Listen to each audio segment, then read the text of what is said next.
Hello, this is wmpyr. I was asked about defense using double sticks, so that is what I would like to cover for today. Let's get started. Okay, so back in the day when I first learned harness, the way that it was taught to me was when attack is coming in is to go ahead and basically pretty much do the heaven six. 1, 2, 3, and then 4, 5, 6. But the 1, 2, 3, the 1, 2 in particular is what you're really using for the defense. So pretend like this is their arm and they are attacking me. So I'm going to go ahead and go 1, 2. See, that's defense, defense. And then number 3 usually went here. So that's now I'm switching to a counterattack. And then 4, 5, 6 is all offense now. So 1, 2 is my defensive move right there, done onto the arm. I honestly feel that that's maybe a little bit too complicated for someone starting off. Back in the day, I didn't have a choice. That's what was taught to me. I pretty much had to learn the heaven six like within the first 5-10 minutes that they showed me. And if you didn't get it, it was pretty much like, what's wrong with you? So it was really, really intense, and I don't recommend that kind of learning. So that's not what I recommend, okay? I do think that that is a very valuable and important part of Filipino martial arts, and you definitely want to get to the point where what I just explained right now, hopefully you know exactly what I'm talking about. If you don't know what I'm talking about, don't worry, because I'm going to show you something easier, okay? So the first thing that I like to show you guys is this one right here. You just have your double sticks right here, right in front of you, and an attack is coming straight for your face, okay? You're going to pick a side, either way, doesn't matter, and you're just going to go from here, you're just going to go boom, like that, okay? One more time from here, you're just going to go boom. I'm just putting the sticks together, and I'm swiping it as I also move out of the way, okay? It could be done to the other side as well. Boom, like this, or the first way that I showed you. So slowly, this way, this way. So from here, I'm just crossing the sticks, boom, cross the sticks, boom, like that. Normally, we don't want the sticks to touch. So whatever it is that you're doing, boom, boom, boom, boom, boom, we don't let the sticks hit each other. That's part of the control and discipline that you want to have, to be able to control your sticks like that and not let them touch. Even when it's parked right here, you don't want this to happen. So even like this, you need to know where the stick is, and they shouldn't accidentally touch, right? Unless you specifically want it to, and this is one of those times where you want it to touch. So an attack is coming, boom, like this. I'm deliberately letting my sticks hit each other, boom, like this.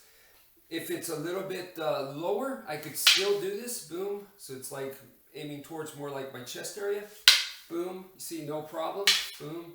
And then if it's lower than that, maybe the stab is like coming from underneath like this. In that case, I'm just going to go downwards like this. And still same thing, the sticks are crossed. So from here, I'm just going like this. From here, boom, or here, like this. I'm just letting the sticks cross. And notice I'm moving out of the way. 1, 2. If it's up, 1 and 2. 1, 2. All right, so the last one that I want to show you guys is a modification of the heaven six. Heaven six, like I showed you guys with the arm right here, number 1 and 2 is your primary defensive move, and then 3 usually goes to a counter strike, and then 4, 5, 6 is all offense. So what we want to do here is just focus on the 1 and 2. So if you just do that, it's 1, 2. That's it.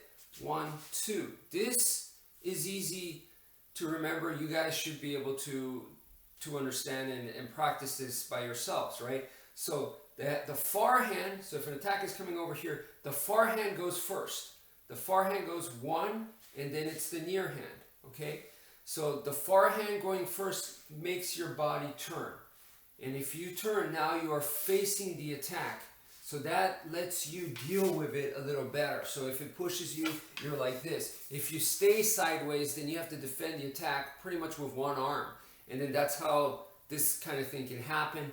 And as you can imagine, being like this, it's going to be difficult for you to absorb hits and also to be able to counterattack from a position like that. But if you turn into it, you're going to be in much better position to absorb a hit or to counterattack either way. So that's the idea here.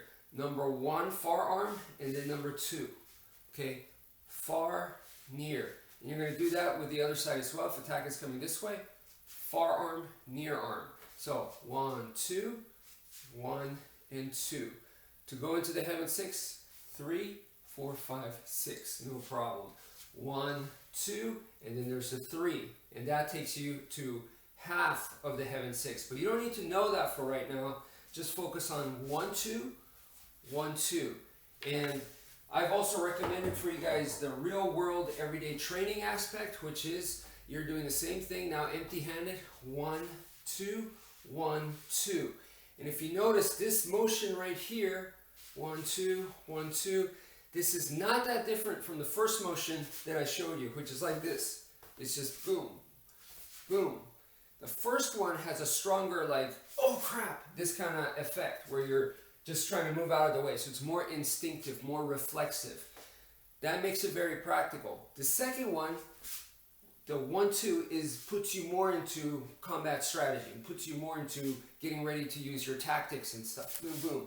So you can't always be super prepared and ready to go into combat like this. And there's going to be times where you are going to be surprised. However, if you're constantly surprised, this is not as good as being right here. Obviously, you could just tell from my body posture, being like this, like you're going, whoa, where did that come from? Versus, boom, right here, and you're ready to counterattack. Obviously, the second one is better. Even though it's a better position, we can't say that it's more realistic because it just depends on the situation. So it's good to have both in your arsenal in case you're really caught off guard, and then there's other times where you're going to be more ready. So in that case, boom, boom, 1, 2, 1, 2. So the motion itself in Filipino martial arts, they pretty much consider both of those pretty much the same motion. Whether you have a tactical flashlight, empty hand, knife, karambit, tomahawk, eskrima stick, 1 or 2 sticks, it doesn't matter.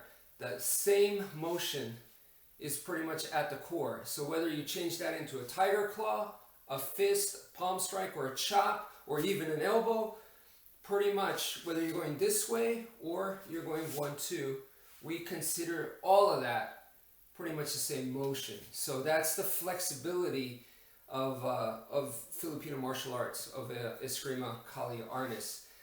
They try to be very versatile in that sense.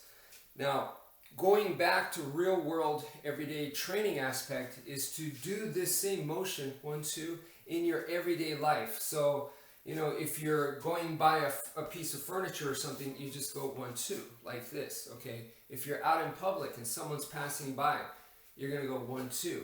So notice the way that I did it right there, it was a lot more subtle. It was just 1, 2, just like this. And I'm keeping my hands down, just going 1, 2, 1, 2. And if you're in a crowded area, believe me, it starts to get really, really fast, and it really starts to test your timing. And that way, you could, if you're analytical of yourself, which is necessary in martial arts to become better and progress, you have to be self-analyzing yourself. And like I said, in a public area, it becomes really tough, and you would be like, oh, I would have taken a hit there. Oh, that was way too late of me. My timing was off. I got confused there. You know, that kind of thing happens. So anyway, that's it for now. Thank you for watching, and take care, folks.